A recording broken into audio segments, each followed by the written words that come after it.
Il y a un cri silencieux qui résonne dans le cœur de beaucoup de chrétiens. Pourquoi est-ce que je me sens si sec à l'intérieur? L'âme languit, mais le ciel semble loin. La prière ne coule plus comme avant, la parole semble froide, et la présence de Dieu, absent.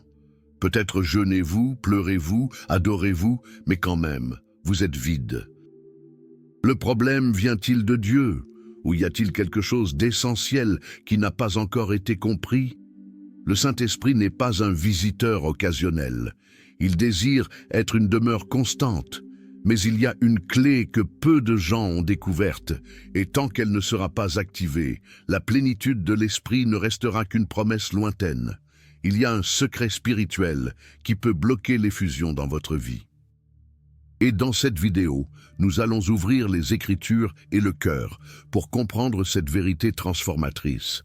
Si vous avez l'impression de marcher sans direction spirituelle, si le feu s'est éteint ou s'il y a une faim en vous pour quelque chose de réel, de vrai et d'éternel, ce contenu est fait pour vous. Restez jusqu'à la fin, car ce qui sera dit ici peut marquer un tournant dans votre vie spirituelle. Beaucoup de gens crient pour l'Esprit Saint, participent aux offices, chantent, lèvent la main, mais quand ils rentrent chez lui, il ressent le même vide. C'est comme s'il manquait encore quelque chose. La vérité est que la demande n'est pas toujours accompagnée d'une reddition. L'Esprit ne se manifeste pas simplement parce que quelqu'un a utilisé les bonnes paroles. Il se déverse sur les cœurs disponibles, affamés et sincères. Son absence n'est pas le silence de Dieu, mais souvent le manque d'abandon de l'homme. Le Saint-Esprit ne s'installe pas dans des cœurs divisés, pleins de distractions, de vanité ou de réserve.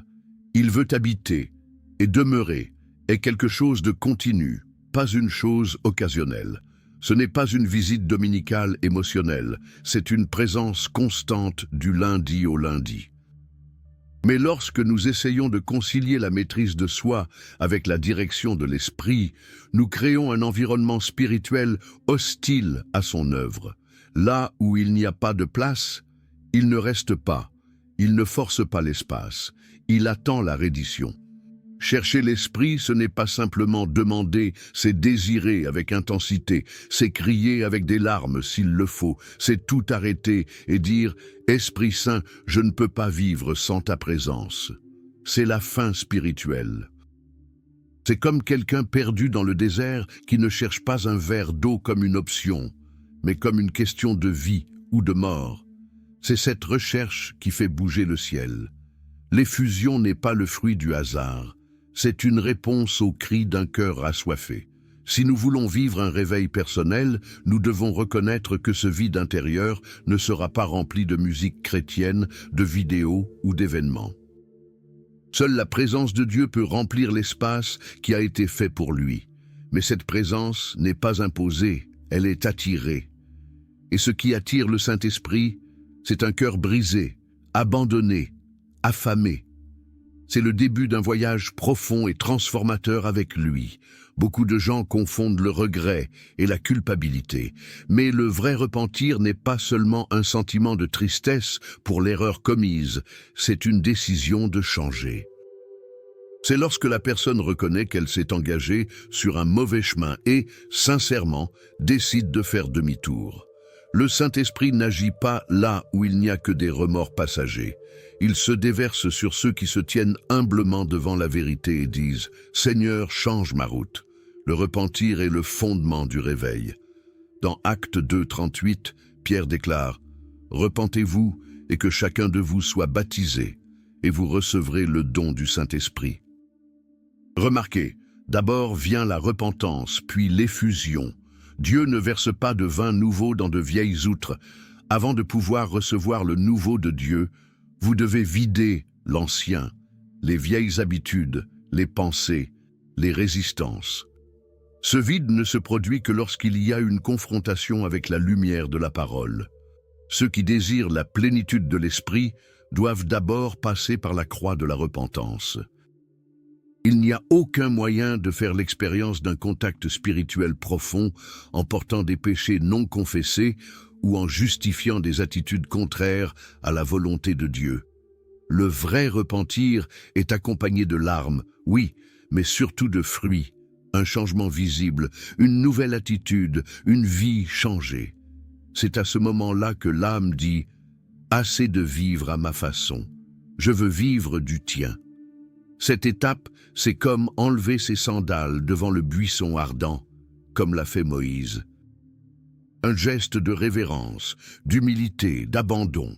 Sans cette étape, il n'y a aucun moyen d'avancer dans le voyage spirituel. C'est là que tout commence.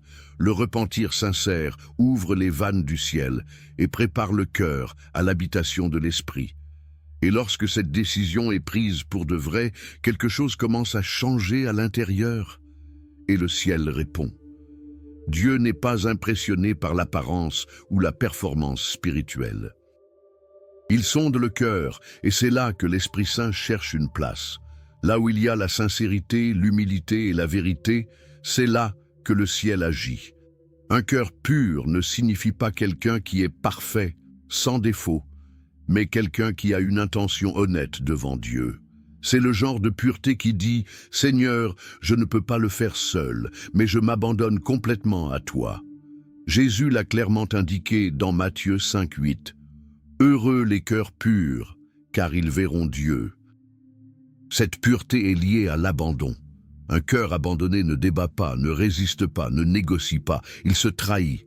Il reconnaît que la vie spirituelle ne s'épanouit que lorsque le contrôle quitte les mains humaines et passe entre les mains divines. Et c'est dans ce sol fertile que la présence de Dieu se manifeste, avec l'onction, avec le toucher spirituel, avec une véritable transformation. La pureté du cœur est comme un parfum qui attire la visite de l'esprit. Quand David est tombé, il n'a pas prié pour la gloire ou la position de retour. Il s'est écrié « N'enlève pas ton esprit de moi » Psaume 51, 11. Il savait que la présence était plus importante que tout. C'est pourquoi, dans le même psaume, il demandait « Crée en moi, ô Dieu, un cœur pur » 10. Il a compris que l'Esprit Saint n'habite que là où il peut régner seul, sans concurrence. Nous voulons le réveil, nous voulons la plénitude, mais nous devons préparer l'autel. Et l'autel commence à l'intérieur du coffre. Un cœur abandonné est une invitation à la visitation de Dieu. Et quand il trouve cet espace, il ne se contente pas de visiter, il habite. C'est dans ce type de cœur que le chemin spirituel commence à être marqué par la communion, par une intimité profonde, par une transformation quotidienne. C'est là que tout commence à prendre forme. Le baptême n'est pas seulement un acte symbolique ou une tradition de l'Église. C'est une réponse d'obéissance à la parole de Dieu. C'est Jésus lui-même qui a été baptisé, même s'il était sans péché, pour accomplir toute justice. Matthieu 3, 15, 16. Cela nous enseigne que le baptême est une porte spirituelle. Beaucoup désirent l'effusion du Saint-Esprit, mais résistent toujours à l'obéissance dans des choses simples, et cela peut bloquer la plénitude qu'ils recherchent tant. L'obéissance dans le baptême est un acte de foi et d'abandon. C'est comme dire au ciel et à la terre, « Ma vie est maintenant en Christ et je veux vivre selon l'Esprit ». Cette décision brise les chaînes, fait taire l'orgueil et expose la foi. La résistance au baptême peut révéler l'incrédulité ou l'autosuffisance, deux grands ennemis de la visitation de Dieu. Là où il y a de l'orgueil, l'esprit n'habite pas, mais là où il y a humilité et abandon, il y a onction et transformation. Dans les Actes, nous voyons que le baptême a précédé le mouvement surnaturel. Dans Actes 2, 38, Pierre ordonne « Repentez-vous et que chacun de vous soit baptisé, et vous recevrez le don du Saint-Esprit. » Ce commandement n'était pas facultatif, il faisait partie du processus spirituel. Le baptême est une déclaration publique de mort au monde et de naissance à Dieu. Et le Saint-Esprit est répandu sur ceux qui s'alignent sur cette vérité dans l'obéissance. Quand quelqu'un descend dans les eaux, il dit « Ma vie n'est plus la mienne, elle appartient au Seigneur ». Cela fait de la place pour l'habitation de l'Esprit. Ce n'est pas le rituel lui-même qui a du pouvoir, mais la foi et l'obéissance qui le sous-tendent. Dieu honore les attitudes qui naissent d'un cœur soumis. Et chaque pas d'obéissance ouvre de nouvelles dimensions spirituelles. Le baptême est cette étape, une reddition visible aux répercussions éternelles. La présence de Dieu n'est pas quelque chose que l'on accède par hasard. Elle est attirée par la faim et la soif. Jésus a dit « Heureux ceux qui ont faim et soif de justice, car ils seront rassasiés. » Matthieu 5, 6. Cette faim spirituelle est comme un feu dans la poitrine, une urgence de présence qui ne peut être satisfaite par des distractions. Ceux qui ont ce désir brûlant ne sont pas satisfaits de la religiosité ou de la routine vide. Ils crient jusqu'à ce que le ciel bouge. L'Esprit Saint est attiré par ce cri authentique. Le psaume 42:2 l'exprime profondément. « Mon âme a soif de Dieu, du Dieu vivant. » Dieu ne peut résister à un cœur qui le cherche avec intensité. Il ne s'agit pas de quantité de mots, mais de profondeur du désir. Un cri sincère, si silencieux soit-il, peut déchirer le ciel plus d'un millier de paroles vides. Le ciel s'agite quand quelqu'un prie en disant « Je te veux, plus que tout ».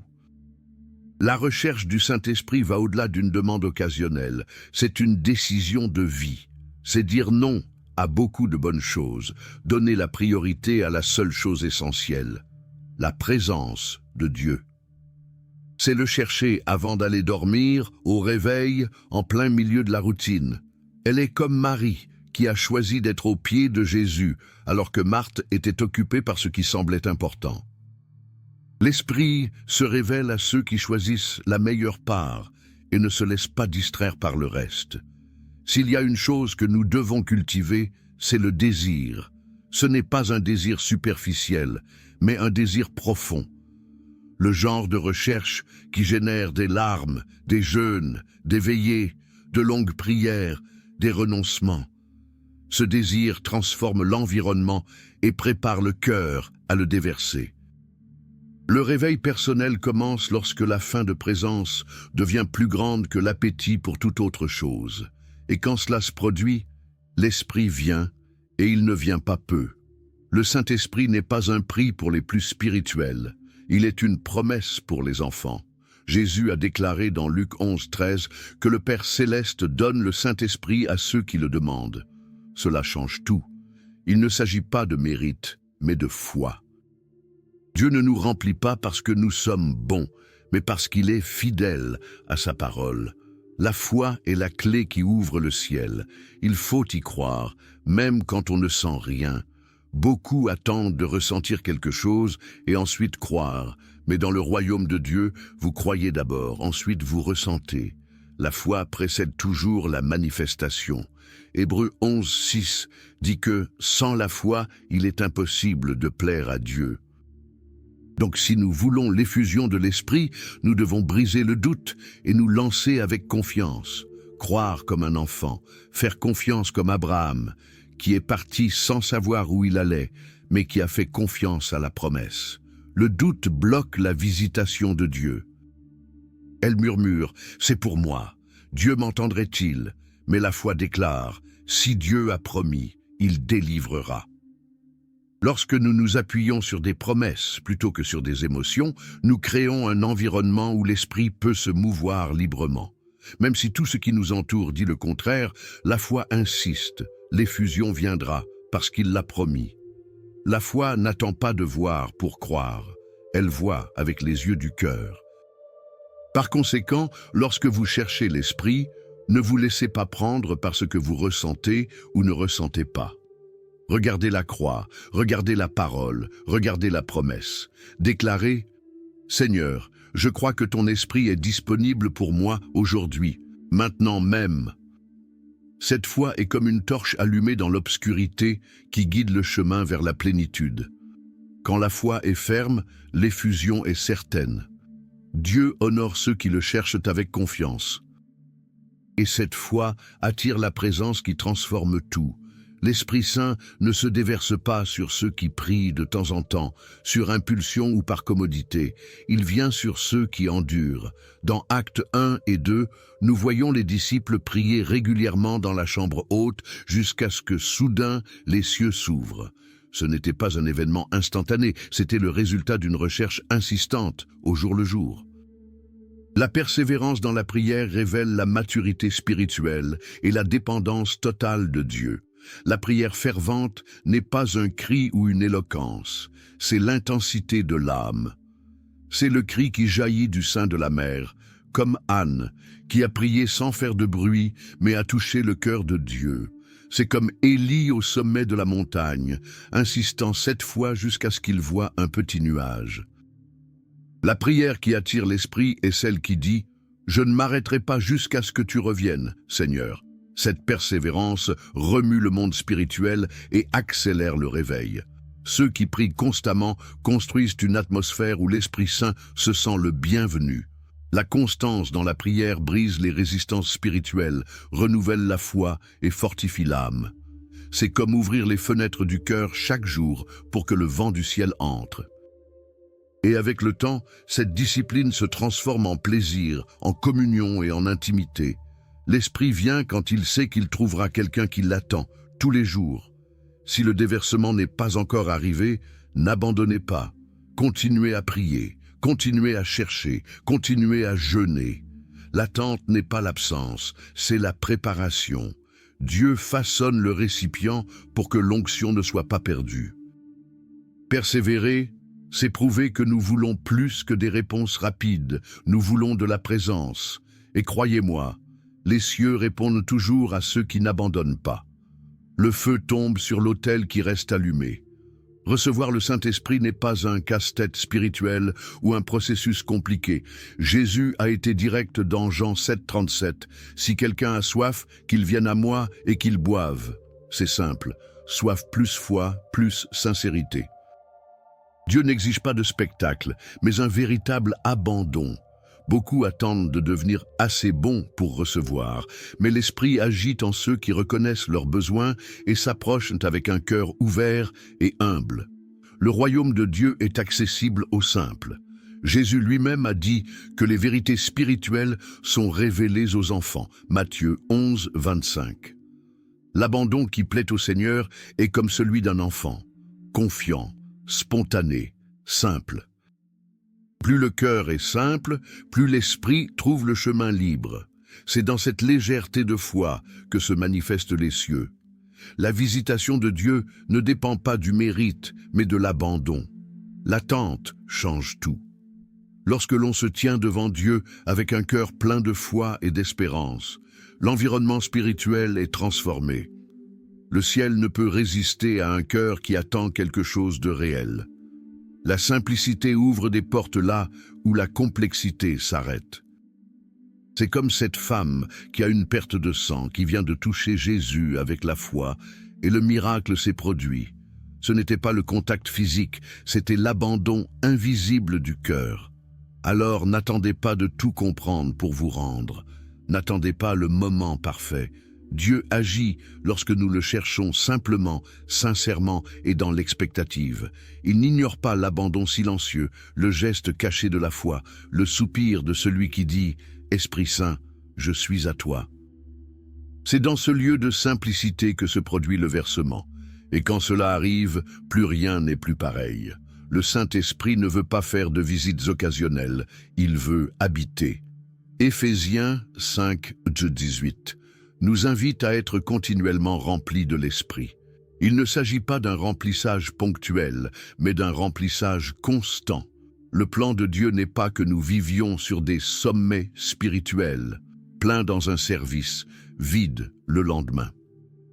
L'épanouissement survient lorsque nous recherchons la présence comme un style de vie et non comme une aide momentanée. La présence de l'Esprit nous soutient, nous guide et nous transforme.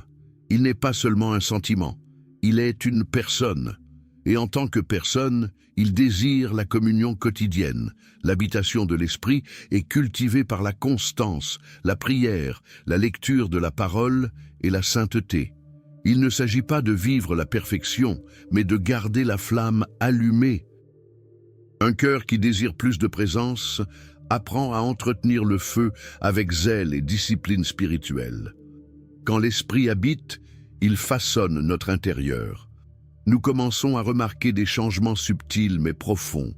Plus de sensibilité au péché, plus de désir de prière, plus de faim de la parole, plus d'amour pour Jésus. La plénitude devient visible dans la vie quotidienne.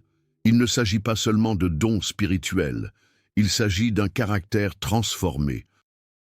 Et cela ne se produit que lorsque l'Esprit cesse d'être un visiteur et devient le résident principal.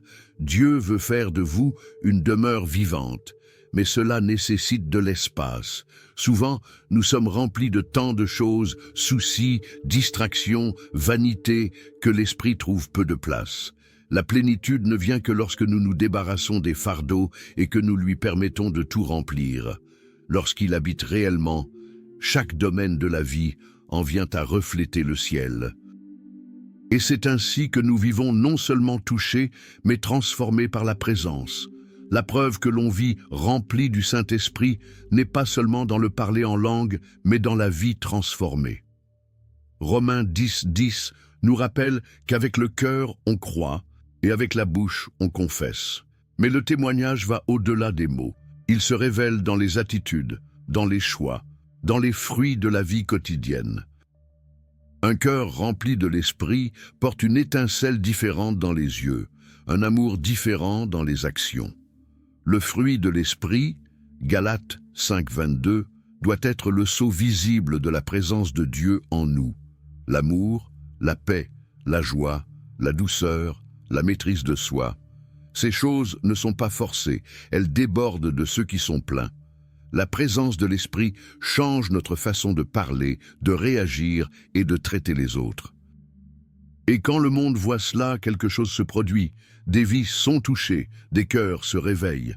Le témoignage devient un pont vers le ciel. Le vrai témoignage est discrètement puissant. C'est vivre si différemment que les gens demandent « Qu'est-ce qui se passe avec toi ?» C'est ce qui est arrivé aux disciples dans les Actes. Ils n'avaient pas besoin de beaucoup d'explications, leur présence en eux était évidente. C'est vivre comme une carte vivante, comme un miroir du Christ dans le monde. Et cette vie n'est possible que lorsque l'Esprit Saint règne complètement à l'intérieur. Chaque jour est une occasion de témoigner, sur les réseaux sociaux, dans la circulation, à la maison, au travail, partout. L'Esprit n'habite pas seulement pour nous bénir, mais pour nous utiliser. Et chaque personne remplie de la présence de Dieu devient un canal pour atteindre les autres. Témoigner, c'est plus que parler de Jésus, c'est vivre de manière à ce que les gens voient Jésus en vous. Et cela ne se produit que lorsqu'il règne complètement en nous. Marcher dans l'Esprit n'est pas un événement sporadique, c'est un mode de vie. Galates 5:25 dit « Si nous vivons dans l'Esprit, marchons aussi selon l'Esprit ». Cela signifie permettre au Saint-Esprit de diriger nos décisions, d'influencer nos réactions et de façonner notre caractère, jour après jour. Il ne s'agit pas de vivre des moments forts, mais de maintenir un voyage constant d'intimité et d'obéissance, même lorsque les émotions fluctuent. La flamme de l'Esprit peut s'éteindre si elle n'est pas alimentée. Comme un feu a besoin de bois de chauffage, notre vie spirituelle a besoin de zèle, de prière et de sainteté. Sans discipline spirituelle, ce qui a commencé avec intensité s'estompe progressivement. C'est pourquoi beaucoup vivent d'expériences anciennes avec Dieu, alors que le présent est sec. La plénitude exige de l'entretien, et cela se fait avec constance dans la présence. Ceux qui marchent avec l'Esprit deviennent plus semblables à Christ.